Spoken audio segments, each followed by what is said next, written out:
भारत गौरव आचार्य श्री पुलक सागर जी गुरुदेव के प्रवचन और लेटेस्ट धार्मिक भजन व कार्यक्रम निशुल्क देखने व सुनने के लिए हमारे YouTube चैनल जीन शरणम मीडिया को आज ही सब्सक्राइब करें और सबसे पहले देखने के लिए बेल आइकन पर क्लिक जरूर करें। दूसरे ढाल में इस चीज का वर्णन है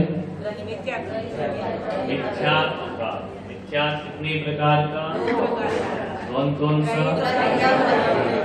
अग्रहित मिथ्यात्व, ग्रहित मिथ्यात्व। ग्रहित मिथ्यात्व किसे कहते हैं? पर के उपदेश से ग्रहण किया जाता है। कहाँ पर पाया जाता है? केवल मनुष्य गति में और कर्म भूमि। अग्रहित मिथ्यात्व किसे कहते हैं? अनादिकाल से लगा हुआ। कहाँ पाया जाता है? चारों गति। अग्रहित मिथ्यात्व क्या होता है? बच्चे को भूख लगना, क्रोध आना, जो पर के उपदेश से नहीं होता, अनादिकाल से हमारे साथ लगा हुआ है। क्या लगा हुआ है? सुख दुख, मोह, राग, द्वेष, ये सब अपने को अनादि से लगे हुए। तो पर द्रव्यों में विपरीतपना एक, प्राग तत्वों में विपरीतपना एक ग्रहित मिथ्यात्व है। तो ग्रहित मिथ्यात्व कौन कौन सा हो गया? मूल बात बताओ, उदाहरण मत बताओ। एकत्व बुद्धि, ममत्व बुद्धि, कृतत्व बुद्धि और भोक्ता बुद्धि, ये पर द्रव्यों में बनाए रखना अग्रहित मिथ्यात्व है। शरीर मेरा है, मैं शरीर हूँ, शरीर मेरा, मैं शरीर का। समझ में आ रहा? ये सब क्या है? मिथ्या बुद्धि है। ये मेरे हैं, मैं इनका हूँ, ये मेरा परिवार, ये मेरा वो। व्यवहार में तो कहना आएगा, लेकिन निश्चय में ये सब चीजें ऐसी दृष्टि बनाना, ऐसा श्रद्धान रखना अपने मन में कि ये सब मेरे साथ होते हुए भी मेरे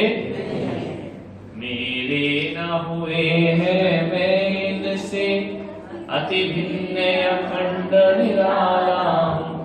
निज में पर से अनयत्व लिए, निज समरस पीने पाया। समझ में? ये मेरे नहीं है। इनते न्याली है जीव चाल, ये सब मेरे नहीं। लेकिन हमने ऐसा क्या मान रखा कि ये सब मेरे, ये मान रखा है, मान्यता है और कुछ नहीं। क्लियर होगा? तो ये जो एकत्व भाव है ना, ममत्व भाव क्या? ये सब मेरे हैं। अन्यत्व भाव क्या होगा कि ये मेरे साथ तो है लेकिन मेरे नहीं है। क्लियर? समझ आया कि नहीं आया?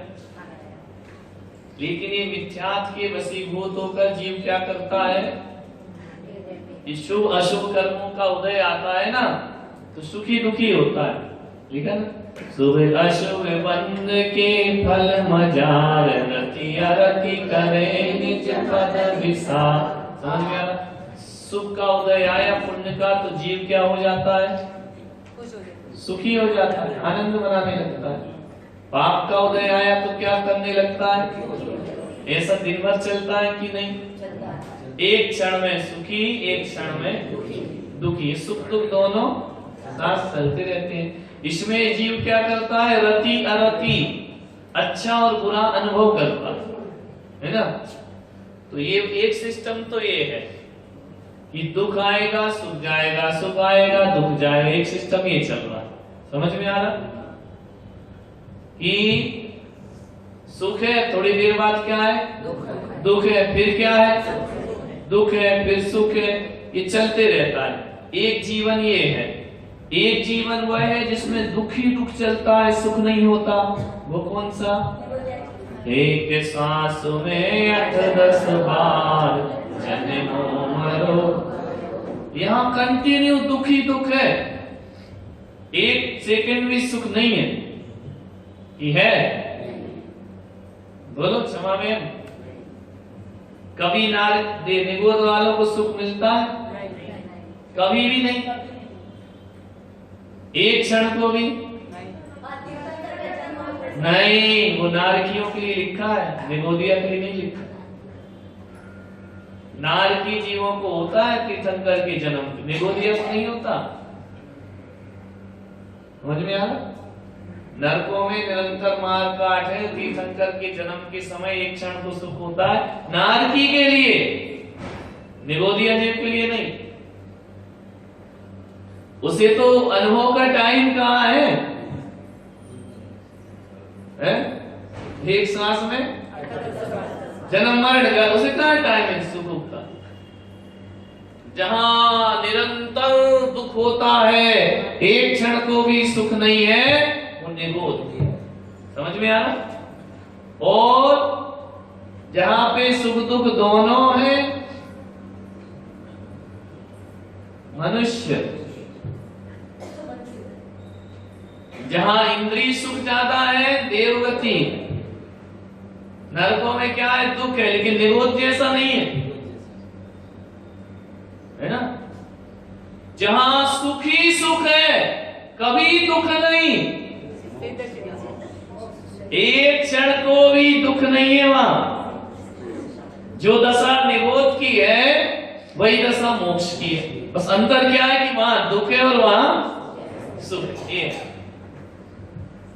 और अंतर क्या है कि निगोदिया निगोद से निकल सकता है, लेकिन मोक्ष से कोई जीव बाहर क्यों नहीं आता? क्योंकि उसे फुर्सत ही नहीं है सुख से, है वो सोचते ही नहीं है। समझ में आ रहा?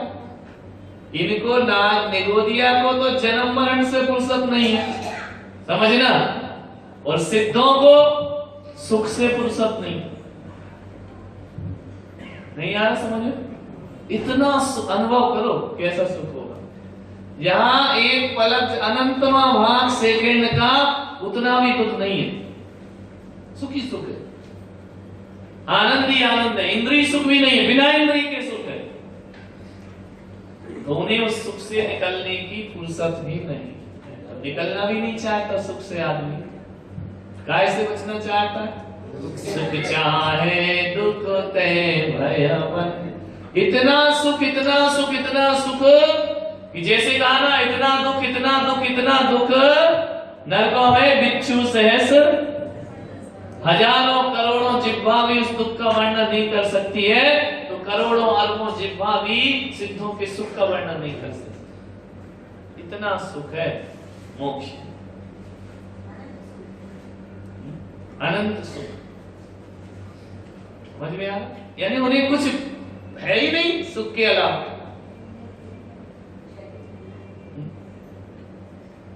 ना बीमार पड़ेंगे क्या? भूख प्यास लगेगी क्या? यही तो दुख है ना? भूख प्यास, बीमारी, बच्चे, परिवार, चिंता, शोक, भय, ये है क्या उनको? कुछ नहीं है।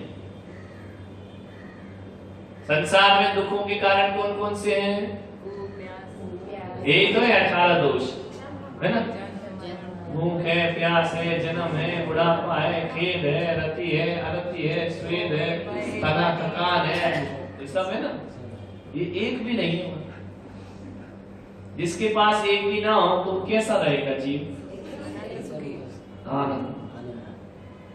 न गर्मी है, न ठंडी है, न बरसात है, परंतु बरसात से दुखी है मुंबई में, इतनी बरस रही है। समझ में आ रहा? वहां तो कुछ नहीं है, ना अच्छा है ना बुरा है, आनंद है। अच्छा बुरा भी वहां नहीं, इष्ट नहीं, अनिष्ट वियोग, अनिष्ट संयोग, इष्ट वियोग कुछ भी नहीं है। समझ में आ रहा? अनंत सुख में लीन है वह सिद्धात्मा है। एक पलक अपन झपक रहे ना, इतना भी विचार भी नहीं है वहां, सोचते भी नहीं। कैसा लगता होगा मोक्ष में? एक बार नहीं मिलता, वो फिर परमानेंट मिलता है। बोले एक बार देखने को मिल जाए। अच्छा एक बार साइनाइड चख के बताने को मिल जाए कि हमारे भी कुछ टाइम मिलता है। नहीं मिलता ना। एक बार गए तो फिर आगे बताओगे किसे आके, वहां तो बताने की भी इच्छा नहीं है, इच्छाओं का नाश ही हो गए। वहां ये भी भाव नहीं है कि मैं नीचे जाके किसी को बताऊं कि बस इतना फुर्सत कहां है सुख से।